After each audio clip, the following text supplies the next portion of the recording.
Assalamualaikum warahmatullahi wabarakatuh. Selamat pagi semuanya. Baiklah, pada kesempatan kali ini Ibu Lida akan menjelaskan beberapa contoh soal untuk pembahasan momen gaya atau torsi. Nah, jadi untuk contoh soal 1 langsung saja kita masuk ya. Batang AB panjangnya 2 meter dengan poros di titik A dengan gaya sebesar 12 Newton. Maka besar momen gaya pada batang AB adalah. Nah, dengan pusat atau poros rotasinya ini berada di titik A, kemudian ada gaya yang diletakkan di titik B, maka dari sini kita ketahui lengan gaya atau R-nya ini adalah 2 meter, yakni panjang A ke B ya. Nah, kemudian untuk F-nya ini adalah 12 Newton. Dan kalian lihat arah gayanya atau arah panah yang diberikan pada titik B ini, arah panahnya ini ke bawah. Nah, dengan demikian kita cari dulu arah rotasinya. Arah rotasinya atau arah torsinya.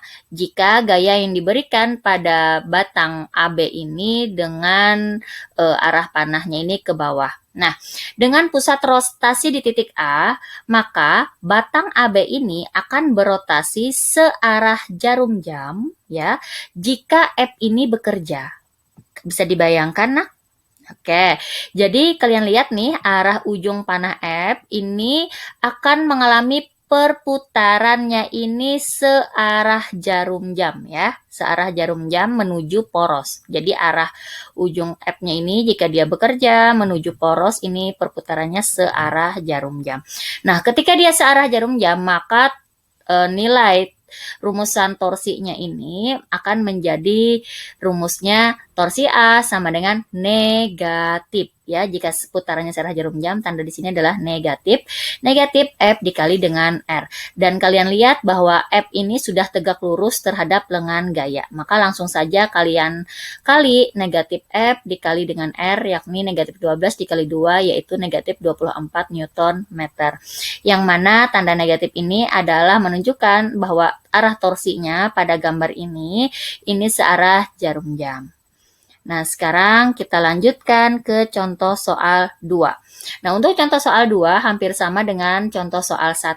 Hanya saja contoh soal 2 di sini ada sudut yang dibentuk oleh gaya terhadap batang sebesar 60 derajat. Sehingga tetanya atau sudut kemiringannya ini adalah 60 derajat. Nah, dengan demikian cara mengerjakannya adalah kita cari dulu gaya yang bekerja pada sumbu Fx, gaya yang bekerja pada sumbu X dan gaya yang bekerja pada sumbu Y. Kenapa? Karena gaya yang diberikan pada batang AB ini tidak tegak lurus, gayanya tidak tegak lurus terhadap lengan gaya atau membentuk sudut, sehingga kita cari dulu manakah gaya yang tegak lurus terhadap lengan gaya, apakah Fx, apakah Fy. Kalian lihat? Yang tegak lurus terhadap lengan gaya itu tentu saja adalah Fy. Nah, dengan demikian berdasarkan rumusan trigonometri, jadi Fy ini adalah F sin theta. Karena sudutnya ada di sini itu sama saja dengan yang ada di sini dan Fy ini merupakan sisi depan sudut sehingga dengan demikian Fy sama dengan F sin theta. Nah, kemudian kita tentukan arah torsinya. Gaya Fy dengan arah panah ke bawah, kemudian dengan pusat rotasi di titik A, maka batang ini akan berotasi searah jarum jam juga jika diberikan gaya Fy ini atau Fy-nya ini bekerja ya. Nah, sehingga kita tuliskan ketika dia searah jarum jam, di sini tandanya adalah negatif. Negatif Fy yang kita gunakan karena Fy inilah gaya yang tegak lurus terhadap bidang, terhadap lengan gaya maksud Ibu Lida. Jadinya negatif Fy dikali dengan R. Fy-nya adalah F sin theta dikali dengan R, negatif 12 dikali sin 60 dikali 2, sin 60-nya ini adalah setengah akar 3, 12 kali 2 adalah 24, jadinya negatif 24 kali setengah akar 3 adalah negatif 12 akar 3. Dan tanda negatif ini menunjukkan arah torsinya bahwa dia searah dengan jarum jam. Selanjutnya contoh 3. Nah, contoh 3, diketahui, kalian lihat ini dari gambar, diketahui bahwa F1, F2, dan F3 ini besar gayanya sama, yaitu 10 Newton. Pertanyaannya, tentukan momen gaya jika porosnya ini berada di titik C. Nah, di sini ada titik C ya. Oke, jika poros atau rotasinya berada di titik C, maka kita tulis dulu apa saja yang diketahui dari soal ini. Kalian lihat di sini ada 3 buah gaya yang bekerja, yakni F1, F2, dan F3. Besarnya adalah 10 Newton. Kita tulis F1, F2 sama dengan F3 itu sama dengan 10 Newton. Kemudian, kalau di titik A ada F1 yang bekerja dan porosnya berada di titik C, maka lengan gaya 1 atau R1 itu adalah jarak antara F1 yang berada di titik A ke poros yaitu C. Besarnya adalah 140 cm. Kita ubah ke meter jadinya 1,4. Kemudian untuk lengan gaya 2 atau R2. R2 ini yaitu letak gaya 2 yang berada di titik B terhadap poros. Porosnya tadi adalah di titik C. Berarti panjang BC. Panjang BC atau R2 ini besarnya dari gambar diketahui bahwa R2 adalah 100 cm. Kita ubah ke meter menjadi 1 meter. Nah, kemudian untuk R3, R3 ini adalah jarak antara gaya 3 yang diletakkan terhadap poros. Porosnya di C, di titik C. Sedangkan F3 juga berada di titik C. Nah, dengan demikian bahwa F3 ini tidak memiliki lengan gaya. Kenapa? Karena porosnya di titik C. Jadi kesimpulannya, jika ada gaya yang berada di poros atau di titik rotasi, maka gaya tersebut tidak akan bisa mengalami rotasi atau tidak ada perputaran. Sebab dia tidak memiliki lengan gaya. Jadinya gaya yang ada di titik C ini tidak berfungsi sama sekali ya. Nah, jadi kita tulis R3-nya ini sama dengan 0. Nah, karena momen gayanya ini karena porosnya ini berada di titik C, sehingga momen gaya yang ditanyakan adalah torsi C. Nah, kalau sudah, sekarang kita menentukan arah torsinya. Untuk titik A dulu kita tinjau ya. Untuk titik A, ini gaya yang bekerja itu adalah F1 kalau porosnya di titik C dengan rotasi pusat rotasinya di titik C, maka batang ini akan berotasi searah dengan arah jarum jam jika diberikan gaya F1. Nih kalian lihat arah panah F1 menuju poros itu perputarannya searah jarum jam. Jika searah jarum jam maka arah rotasinya berarti kita katakan bernilai negatif. Nih kalian tulis negatif F1 dikali dengan R1 ya untuk torsi 1. Nilainya negatif. Kemudian kita tinjau torsi 2. Torsi 2 arah panahnya ini ke bawah, arah gayanya ini ke bawah. Jika rotasinya berada di titik C, pusat rotasinya di titik C dengan gaya yang bekerja pada titik B ini arahnya ke bawah, maka batang akan berotasi berlawanan arah jarum jam jika F2 ini bekerja. Ya. Nah, kalian lihat arah panahnya ini F2-nya ke bawah menuju titik C sebagai pusat, itu perputarannya seperti ini. Ya, perputarannya seperti ini sehingga dikatakan berlawanan arah jarum jam jika F2 ini bekerja. Dan jika berlawanan arah jarum jam, maka nilai torsinya bernilai positif. Nah, jadi nilai torsi 2 ini positif sehingga kita tulis positif F2 dikali dengan R2. Nah, bagaimana dengan F3? Untuk F3 tadi kita jelaskan lagi, kita tekankan lagi, karena dia berada di titik rotasi, maka nilai F3 ini tidak berfungsi atau tidak mengalami rotasi sebab dia tidak memiliki lengan gaya. Nah, jadi kita tulis saja F3 kali R3. Nah, kemudian kita masukkan nilai F dan R-nya.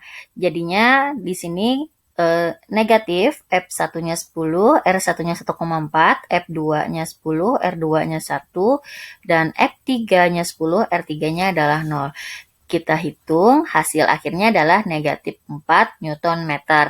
Nah, tanda negatifnya ini pada nilai momen gaya yang berada di titik C, ini menandakan bahwa dari tiga gaya yang diberikan pada batang ini, yang mana pusat rotasinya berada di titik C, arah torsi totalnya ini searah jarum jam karena nilainya bernilai negatif. Meskipun tadi F1-nya ini arahnya adalah searah jarum jam dan F2 ini berlawanan arah jarum jam. Tetapi dari hasil proses perhitungan kita ketahui bahwa arah torsi totalnya searah jarum jam ya.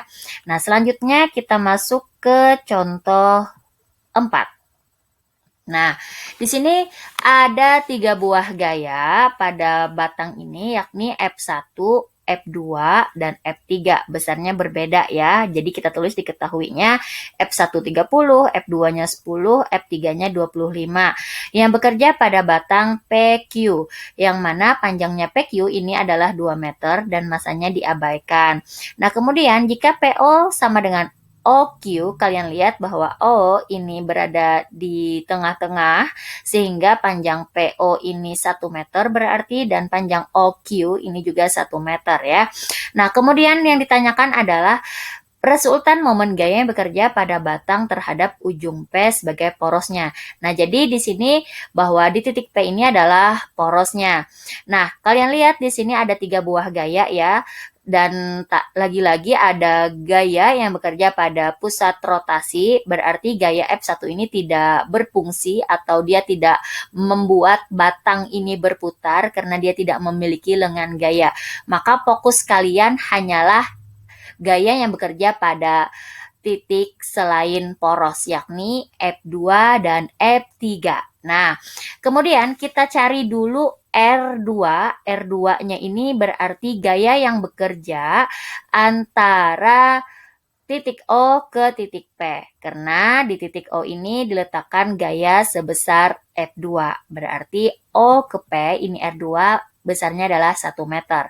Kemudian untuk R3, yakni gaya yang bekerja pada titik Q, ada F3 dengan terhadap poros, ini porosnya di sini, titik P, berarti jaraknya adalah PQ. PQ ini berarti jarak dari R3, yakni 2 meter. Nah, sudah ditulis. Kemudian untuk F2, ini sudah tegak lurus terhadap lengan gaya, namun berbeda halnya dengan F3. F3 ini memiliki sudut terhadap bidang datarnya sebesar 53 derajat ya.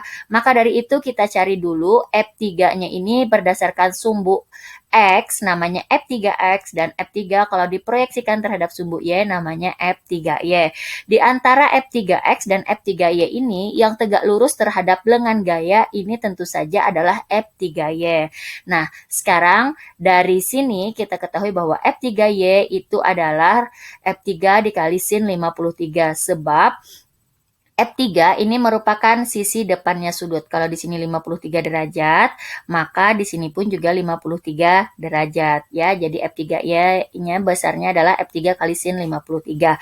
Nah, karena pada rumusan gambar ini ada 3 gaya yang bekerja, maka torsi P-nya sama dengan torsi 1 tambah torsi 2 dan torsi 3. Untuk torsi 1-nya langsung saja kita tulis 0 karena dia tidak berfungsi tadi gayanya sebab tidak memiliki lengan gaya. Nah, kemudian untuk torsi 2 arahnya. Nah, arah rotasinya untuk F2-nya ini dengan pusat rotasi di titik P, maka batang ini akan bergerak akan bergerak berlawanan arah jarum jam. Karena kalian lihat bahwa F2 ini arah panahnya ke atas dan porosnya ini berada di titik P, maka jika F2 ini akan bekerja terhadap poros, dia akan batang ini mengalami berlawanan arah jarum jam ya, sehingga nilai torsinya positif. Begitu halnya dengan F3. Nah, jadi untuk arah torsi F3Y-nya ini juga berlawanan arah jarum jam jika dia bekerja dengan pusat rotasinya di titik P. Dan berarti untuk arah torsinya ini kalau dia berlawanan arah jarum jam maka nilai torsinya bernilai positif. Nah, sehingga menjadi rumusannya torsi 1 tadi 0, kemudian ditambah F2 kali R2 ditambah F3Y kali R3. Untuk F3Y-nya ini kalian jabarkan menjadi F3 kali sin 53 derajat dikali R3. Kemudian kita masukkan apa saja yang diketahui dari soal. F2-nya 10, R2-nya 1, F3-nya 25, sin 53 itu adalah 0,8, R3-nya 2, sehingga 10 kali 1 itu 10, 25 kali 0,8 itu adalah 20, dikali dengan 2 hasilnya 40, 40 ditambah 10 jadinya 50. Nah, hasilnya ini bernilai positif. Dengan demikian berarti arah torsinya pada gambar ini, pada contoh 4 ini arah torsi totalnya berlawanan arah jarum jam ya. Nah, kemudian kita lanjutkan ke contoh terakhir yakni contoh 5. Kalian perhatikan di sini ada sebuah gambar, ada ada 3 gaya yang bekerja, yaitu ada F1 ya. Di sini ada F1, kemudian ada F2 dan ada F3. Nah, tentukan momen gaya pada poros C. Jadi porosnya yang Ibu tandai ini adalah sebagai poros, titik C ini sebagai poros. Diketahui dari soal F1 adalah 4, F2-nya 6, F3-nya 6. Kemudian karena porosnya ini berada di titik C, sehingga kita cari dulu R1 atau lengan 1, yakni jarak antara F1 ke poros, berarti RAC. RAC-nya ini berarti panjangnya adalah 2 meter. Kalian lihat di sini. Kemudian untuk R2-nya berarti letak gaya F2 ini berada di titik D dengan porosnya C, berarti R2 itu adalah panjang DC. Panjang DC ini adalah 1 meter. Nah, kemudian kita menentukan R3, kalian lihat R3 itu berarti letak gaya F3 itu berada di titik E dengan porosnya adalah C, berarti R3 itu jarak antara E ke C, yakni 2 meter. Nah, dari sini, dari 3 gaya ini, semuanya tegak lurus terhadap lengan gayanya, kecuali F2. Ya, untuk F2-nya ini membentuk sudut 30 derajat. Artinya, kamu cari dulu F2-nya terhadap sumbu X dan sumbu Y. Ternyata di sini Ibu beri garis biru, panah biru, ini menandakan bahwa ini adalah gaya yang bekerja terhadap lengan gaya yang tegak lurus, yakni ini adalah ilustrasi dari gaya F2Y-nya. Nah, F2Y-nya nilainya adalah F2 sin 30. Kemudian kita tentukan arah rotasinya. Untuk F1, jika porosnya berada di titik C, maka F1 ini, jika F1 ini bekerja, menyebabkan batang ini berotasi ini adalah searah jarum jam. Kalian lihat arah panah F1-nya menuju poros itu searah jarum jam. Begitu halnya dengan F2 ya. F2 juga demikian, menuju pusat rotasinya dia juga akan berputar searah jarum jam, menyebabkan batang ini berputar searah jarum jam jika F2 bekerja. Namun berbeda halnya dengan F3. Kalian lihat arah panah F3-nya ini ke atas, sehingga jika gaya F3 ini bekerja menyebabkan batang ini berputar berlawanan arah jarum jam jika rotasinya berada di titik C. Nah, ingat jika searah tadi dia bernilai negatif, jika berlawanan bernilai positif. Nah, berarti F1 dikali R1-nya ini negatif. Kemudian torsi 2-nya ini bernilai negatif, torsi 3-nya bernilai positif. Ketika kalian masukkan, hasil totalnya adalah positif 1. Artinya arah torsi totalnya ini berlawanan arah jarum jam. Karena bernilai positif 1. Nah, seperti itu untuk pembahasan contoh soal dari momen gaya yang telah Ibu sampaikan dari contoh soal 1 hingga contoh soal 5. Jika ada yang ingin ditanyakan, silahkan kalian tanyakan. Silahkan kita diskusikan bersama-sama. Salah hilap Ibu Lida minta maaf. Assalamualaikum warahmatullahi wabarakatuh. Terima kasih.